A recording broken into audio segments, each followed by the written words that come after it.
Hi everybody, I'm Creative Katie, Karen Burchill. Welcome to my channel.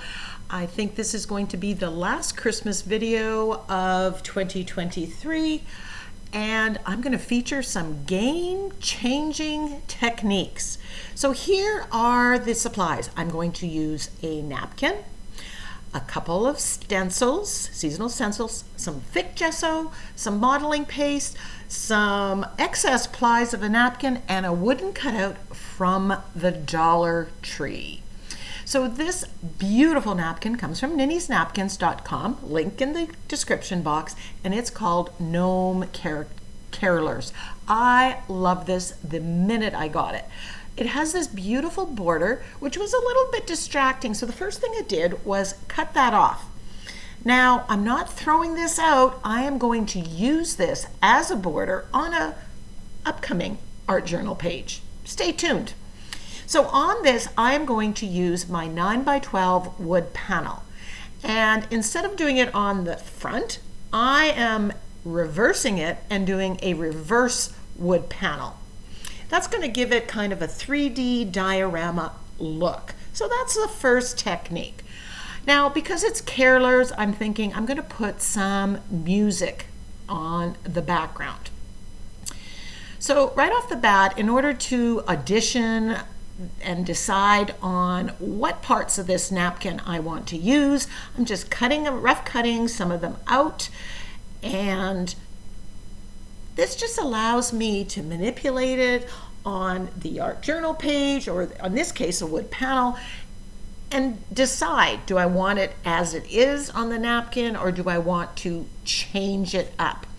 So this is vintage music sheets. It's very crinkly, and I'm going to use some in the background. Hopefully they stay put. Now I'm just cutting out a little bit more of the excess of the napkin. Sometimes I find the parts around it distracting, and I just want to get a really clear idea. Now I'm contemplating at this time whether I'm going to keep all the four gnomes together or if I'm going to separate it and put some on one side and some on the other side. Remember, the napkin is just the starting point. It doesn't have to show up on your page or wood panel or canvas exactly the way the napkin artist has left it. You can cut out parts you don't like, manipulate them. So I'm just taking and water cutting them off. Now this just gives me a little bit cleaner picture of where I might want them and how it fits. So here's the second technique, and I'm going to use this TCW Snowy Sparkles stencil with some TCW modeling paste. Now, instead of putting it into the wood panel or directly onto the page, I am putting it on the excess ply of a napkin. This is one ply of the napkin, and I'm just putting the modeling paste through the stencil onto the napkin. So this allows me to do this ahead of time, which means it can be completely dry when I'm actually doing the page. So the top part there I actually did ahead of time, but I'm demonstrating putting the modeling paste through it. Now I have a Dollar Tree plastic cutting board underneath because of course when the napkin gets wet from the modeling paste, it's going to get fragile. So I want to be able to move this off my work table, put it on the side at that time. We will talk more about why we would do this later. Actually, let's do what I talk right about now. The reason we're going to do this is when this is dry, then I can cut out whatever elements I want and position them wherever I want them. I can audition them just like I did with the gnome caroler. Here, do you see this? This would be very difficult to get into this inverted wood panel. This way, when I cut them out, I can just move them around and get everything set up, and it's going to be easy to do. So it gives you freedom. So now I want to ground my gnome carolers. I'm just kind of sketching in kind of a snow line. The napkin had beautiful background. It had a beautiful snowy foreground. But I'm going to create that myself. And there I'm going to be able to change the background and make it fit the size that I'm in. So I'm thinking I'm going to put the gnome carolers where there are, and now I'm just ripping up some of this vintage music sheets and I'm positioning it where I'm going to see it. My hope is that I'm not going to cover it up. I'm going to be able to see some of those music notes peeking out here and there in my finished wood panel mixed media piece.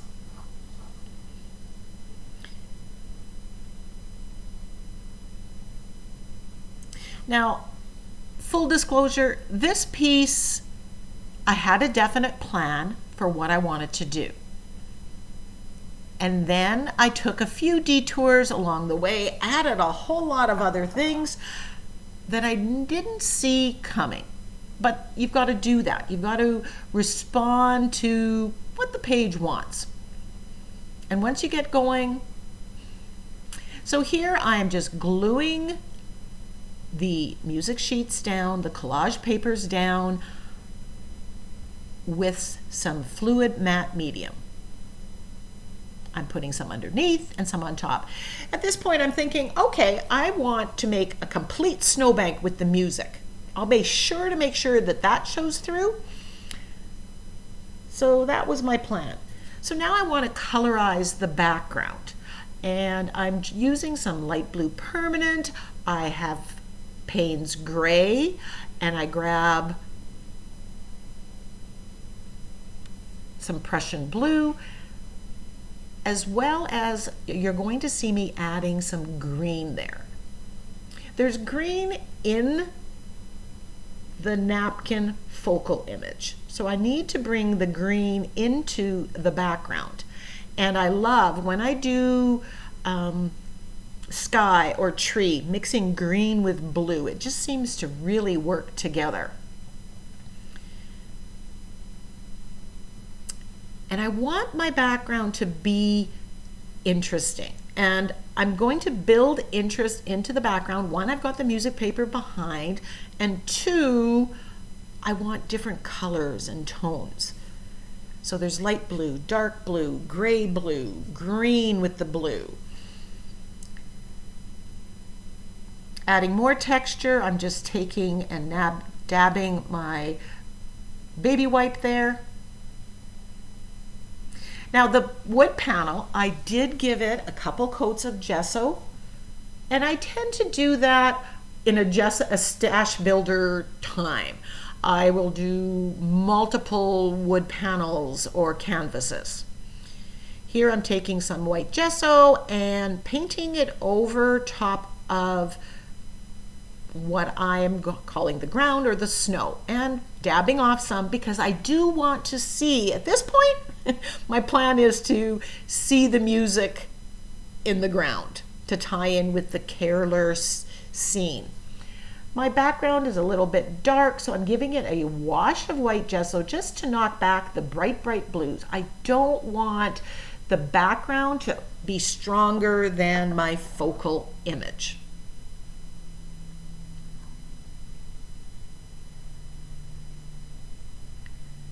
And I'm wiping that back. So right now I'm rather enjoying my background. I'm thinking my focal image I'm going to put right here, but because there's blue in the background and I don't want that blue to come through the gnome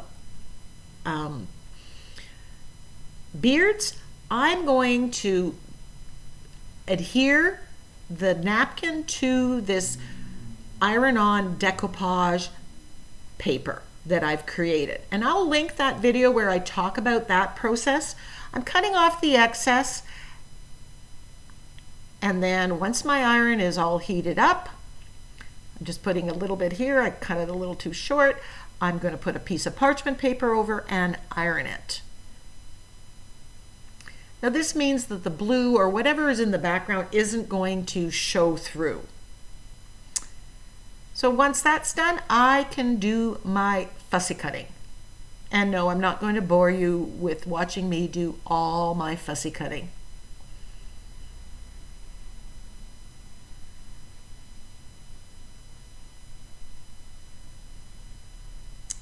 Now I'm going to grab my liner brush and I'm going to pick what snowflakes from this Snowflake Sparkles stencil.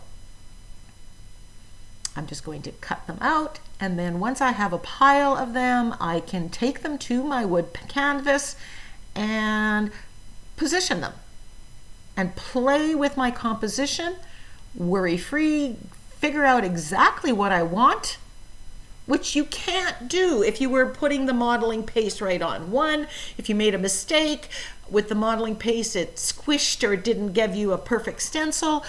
This way, if it's not perfect, I don't have to use that one. I can do it ahead of time.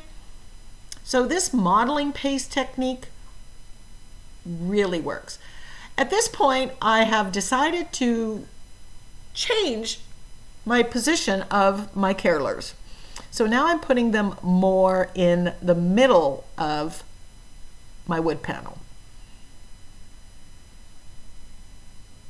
And if I hadn't been able to manipulate everything, I don't know that I would have come up with that idea. So I'm putting that down, and as you can see, I've got some music notes on the right, on the left that are peeking through. And that's what I love about mixed media. You get those little bits of interest shining through. And I'm using gel medium. Now, I've also decided to add more Christmas trees with texture to my caroler vignette.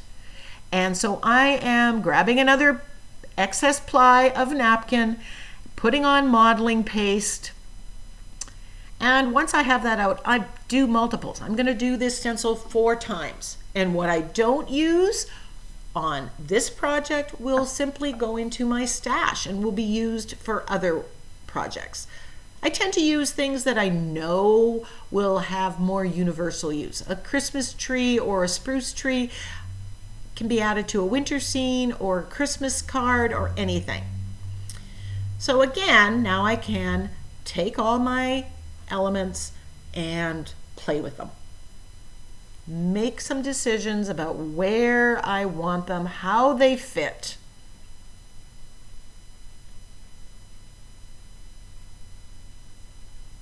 Does this size tree work, or do I want a smaller tree? Oh, I kind of like the smaller one there.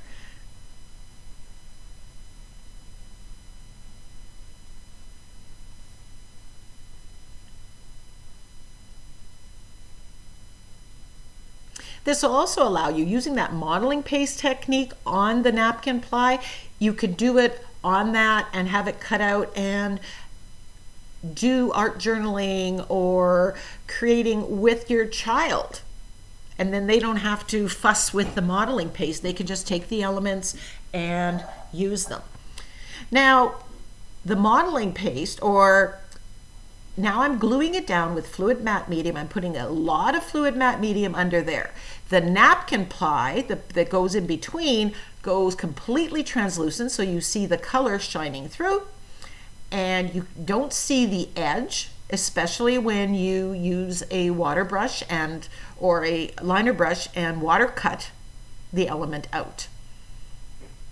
So it looks like you just stenciled it on there when you use the napkin ply. You can use tissue paper, however, not all tissue papers go completely translucent. So I prefer the napkin. And you can cut them. I cut a couple of those snowflakes so it kind of wraps around. You can adjust.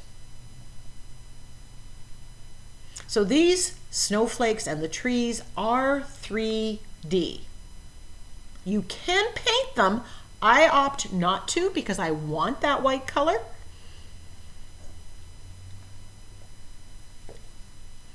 Now here's another technique, and you've seen me use this one. It's called Overpainting the Napkin. Now in this I can tweak the colors, brighten them so that the focal image is brighter. I can even change the colors. So if I didn't like the green on there, I could paint them blue or teal or whatever. You can add it. And I'm simply using a small brush and watered down acrylics. And you're going to see how, as I progress with this, I'm going to brighten it and make my focal image stand out more against my winter wonderland background that I've created for it. Now at this point, I'm going to tell you, I thought this was going to be the end. I was going to overpaint the napkin and do the finishing and be done. Here I'm adding green. I'm adding a couple shades of green. That's one of my tricks. Never go with one color. Pick 2 reds or add gesso to it. Add 2 or 3 greens. That makes it more interesting.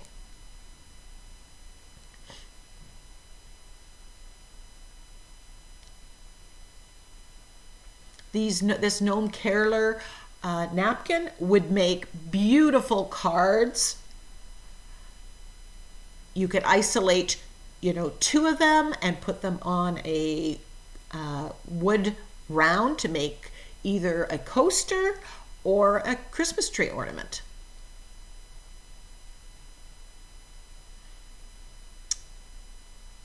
And I think since it's going to be so popular, nab it now.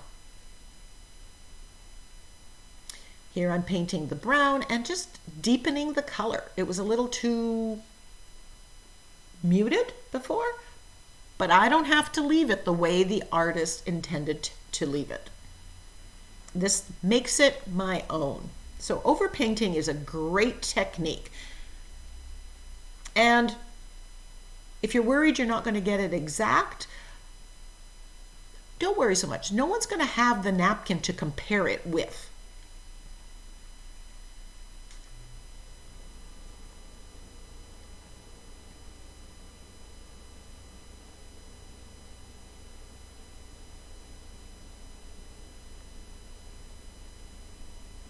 So I just go in. Now when you're overpainting, you can do all of it. You can just do parts to make them stand out, or pick and choose. If I think something's going to be particularly difficult, I may opt to not do it and bring out the other elements.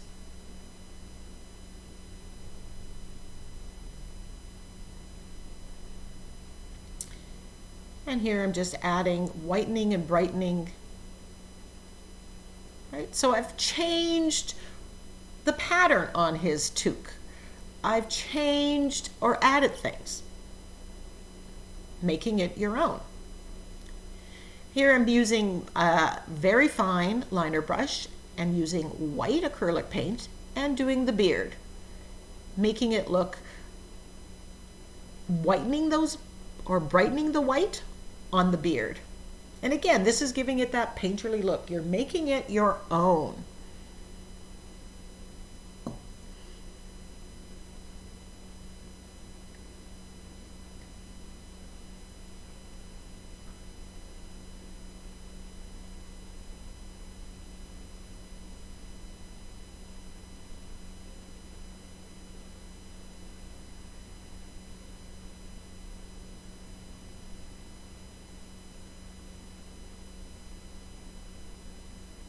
And like anything, the more you do the overpainting, the easier it gets, the better you get.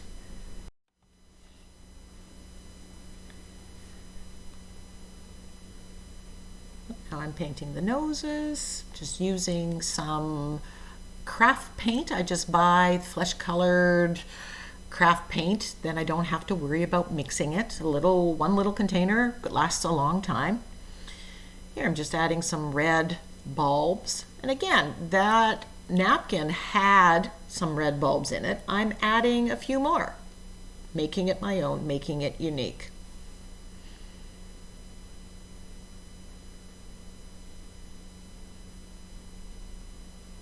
painting the shoes, and just going step by step by step. Just start. That's my biggest advice to you, is start. If worst case scenario it doesn't work, if this was an art journal page, it's a page. You've learned something, you've developed some skill, you can move forward. So here I decided I wanted to shade around my focal image. Underneath, I want to put some shadows in the snow on the bottom. Again, I'm thinking at this point in time that this is the end, or very close to the end of developing my scene. But as you're going to see, a strange thing happened on the way to the end. Now I'm shading around here. I've learned that even in the inverted or reversed wood panels, edging the page really adds a lot of depth to it. Now I'm going to shade around the top part of the gnomes. This is going to make it stand out from the background.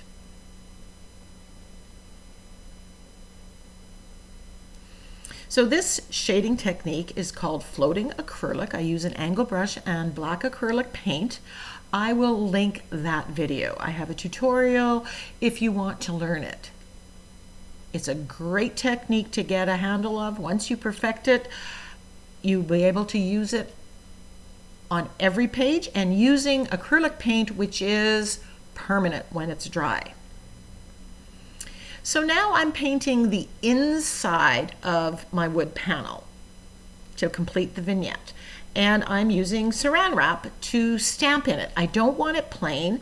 I'm using the same colors that I have in the background, and then I'm taking it when it's wet and pressing that saran wrap in, and that's giving it some texture.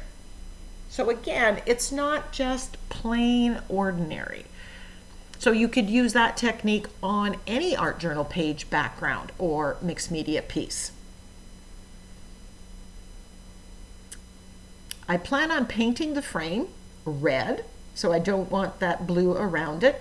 And I've chosen red because, well, there's red in the gnome hats, and I've matched the color. So here I've taken cadmium red and I've mixed in a little bit of black because, again, I do not want it to be flat.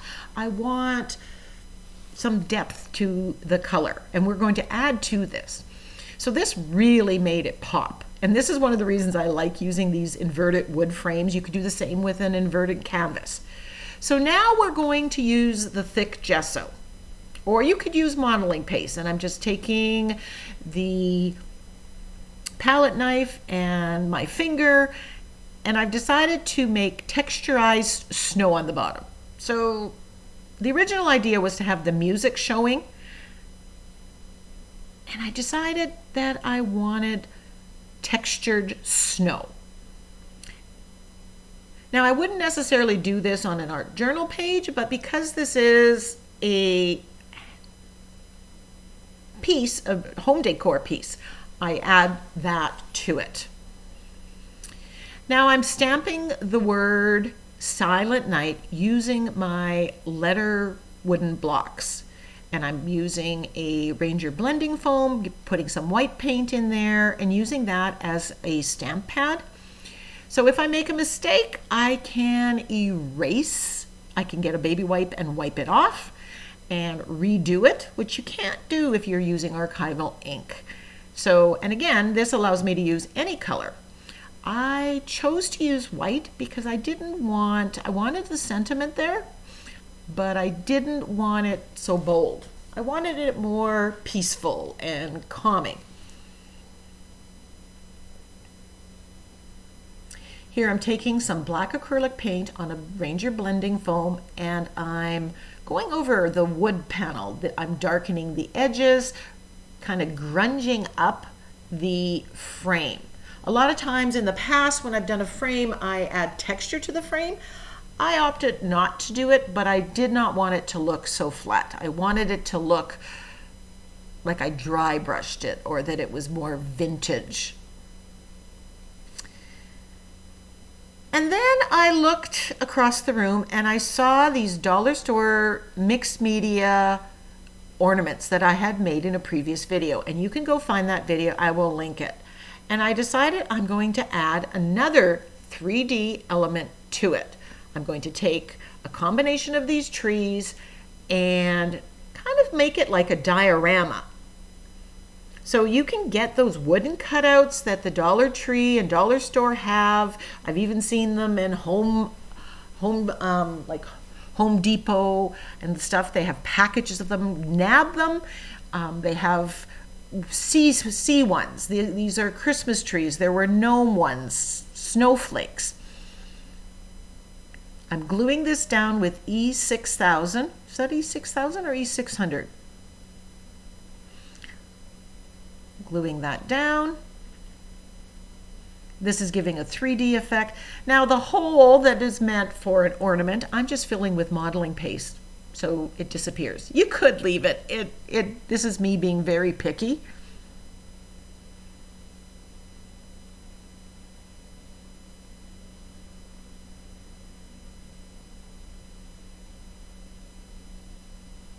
So combine it with other things that you've created.